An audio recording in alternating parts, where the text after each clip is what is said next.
Okay. We're talking with Brady Wood. He's the Vice President of Marketing and Business Development with Shmoop. So, Brady, what the heck is Shmoop? Well, Shmoop is an online learning, teaching, and test prep resource. It's written by PhD students and master teachers from Stanford, Harvard, Berkeley, and even one of our best writers comes from a PhD program here at UTEP. And we're all about... Only the best. That's right. Only the best, that's right. We're all about making materials that are really fun and engaging for students. We speak students' language, we use a lot of pop culture references and current events. Right. And there's a huge amount of free material here that any teacher, any student can hop onto shmoop.com and use at home or in the classroom. Okay, so Shmoop is kind of a weird name, so I'm going to zoom in on the exact tile. There it is, Shmoop. And it'll make you a better lover. So there you go, of history, literature, music, and life, right? Yes, So, yes. so tell us a little bit. Show us kind of some of the things that Shmoop's got here. Sure. So we have over 600 of these free learning guides. And these are generally for grades 6 through 12. Okay. Literature, U.S. history, civics, economics, pre-algebra. And here we're looking at our To Kill a Mockingbird learning guide. And again, anyone with web access can just jump on shmoop.com and click around here. Right. And so for To Kill a Mockingbird, we go through the themes, the quotes, the characters, the literary devices, something that everyone... Now, when somebody's on To Kill a Mockingbird, for instance, is To Kill a Mockingbird, you said earlier that it's kind of written for kids in kids' language. So is To Kill a Mockingbird, like this study guide, is it written for kids so that they would understand? Yeah, it's written, we like to say that we speak fluent student. Right. Which means we'll use a conversational voice, we use a lot of pop culture and current events, references. And we'll talk to students about why the issues in To Kill a Mockingbird are still so resonant today, and why it would matter to their daily lives. Because I think that's one of the great disconnects, is that kids are given something to read, or they're given some math problem to solve, and they don't see the relevance. So does that go through all of Shmoop? So say, for instance, the math. Yeah, does absolutely. The math has a relevance to life? Every one of our learning guides has a section called Why Should I Care? That's one from The Great Gatsby. And that's where we'll connect the dots between this topic and why it will be important for you to learn. Right. In math, we even use videos of Shaun White, the Olympic snowboarder, to introduce the idea of degrees, basic geometry. So with his double McTwist 1260 trick from the Vancouver Olympics. Which you can do as well, right? Of course, yeah. That's one of your tricks. That's a requirement to work at Shmoop, actually. You have to pull off that trick first. So we start off the section on angles with that video, and then ask students how many rotations are in a 1260. Okay, so you're trying to connect to students by talking their linguity, as Austin Powers would say, I guess. So what kind of response have you gotten? How's that? Have you actually talked to students to see how they like it? One of my favorite quotes is from a high school senior who wrote into us and said, "This makes me actually want to do homework." And that's exactly the kind of response we're looking for. We want to help a lot of students. Many students are either reluctant readers or just haven't found the hook to get them going. Right. We want to help them find that hook and to really get excited about what they're studying in class. Okay, so what do you got here? You got like a Vietnam War, so you do American history as well, right? Yep, we have an awesome American history section. Our senior editor dropped out of his PhD program at Stanford in American history to help write it. Here you see the Vietnam War, and we'll look at it through several different lenses. We also go through timelines, people, trivia. We have photo slideshows, which are really awesome. That's way before the Vietnam War right there. I think that was early Vietnam War right there. We have time warped back a couple decades. So we have photo slideshows. We have a great civics section, which is kind of takes civics in a really current events framework, and we use a lot of controversial issues to get students excited about civic education. And that's kind of something interesting too. A lot of teachers kind of shy away from controversial topics, so this kind of will give them hold their hand while they go through those kind of things. And of course we'll show both sides of an argument. We're not taking a position. as I think most civics teachers wouldn't want to either. But these are issues that kids are getting really personally passionate about around this time in high school. Right. And it's a great way to get kids, show them why the law and policy and politics can be really personally, can be a point of passion for them. Because I think a lot of times, and just from my own experience of high school civics, it was so disconnected from my real life that, it just disinterested me. If somebody had said to me back in high school, hey, you know what, these people are going to be running your life when you get older, that might have made an impression on me, but I don't remember that happening. We talk about issues with students and free speech in school, and issues that really can hit home. So what do you got here? This is our bestsellers section, so this is just a sample of the learning guides we have available. These are, again, are all free. And so we cover things like Twilight, the Harry Potter series, the Hunger Games, Percy Jackson, the Girl with the Dragon Tattoo series, the Millennium series. And why are you doing these more pop kind of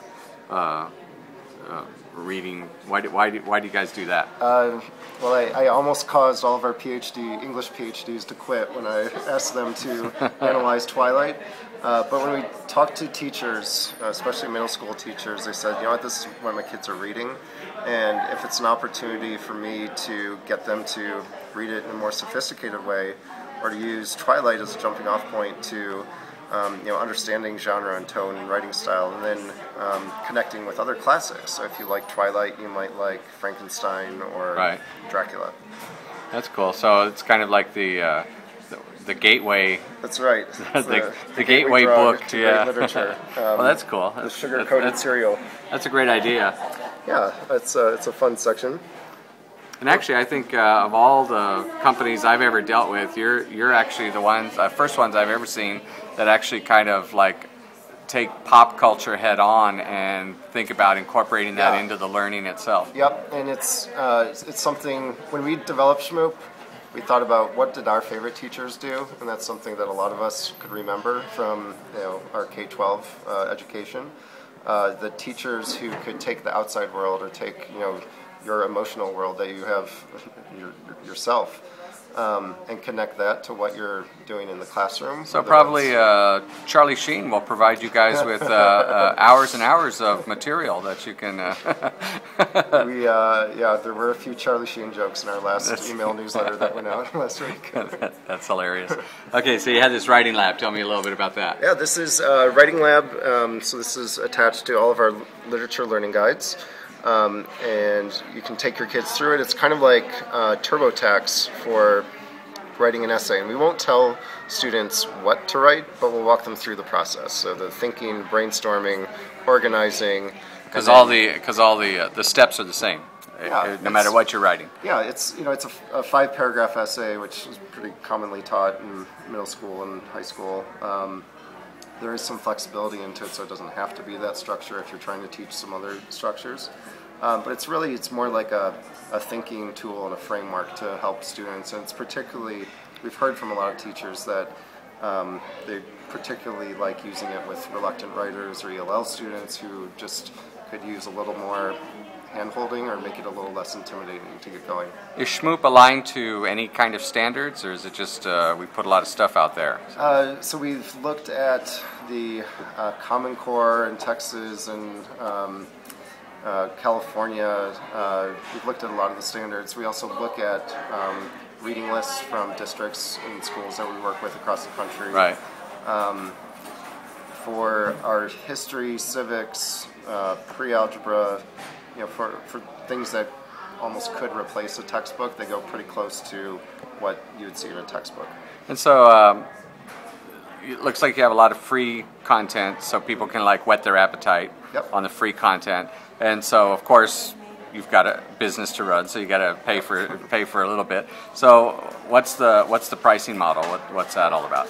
So, all those 600 learning guides are free. There's just a couple of our other sections. We have 2 areas that we charge for. One are our teachers' editions. They are $7 per teacher's edition per teacher. Although if your school or your district wants to pay for it, then it can be free to all the teachers. So this has... Sweet. Yes. Won't cost you a thing if you get somebody else to pay for it. There you go. So these have classroom activities, homework assignments, quizzes with answer keys, essay questions. It's partly a big time saver for teachers, but it's also a way of keeping things really fresh. We have some really fun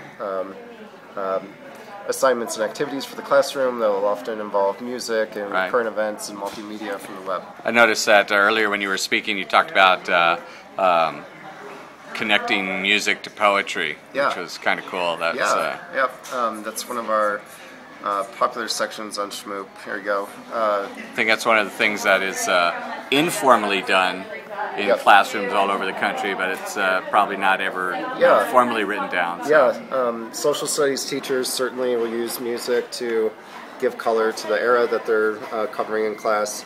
It's something that we love and advocate as English teachers, using musical lyrics as a less threatening, less intimidating introduction to poetry for students, because particularly at 8th grade, 9th grade level English, poetry can be hard for some students to wrap their heads around, and they sort of feel like they're hitting a brick wall.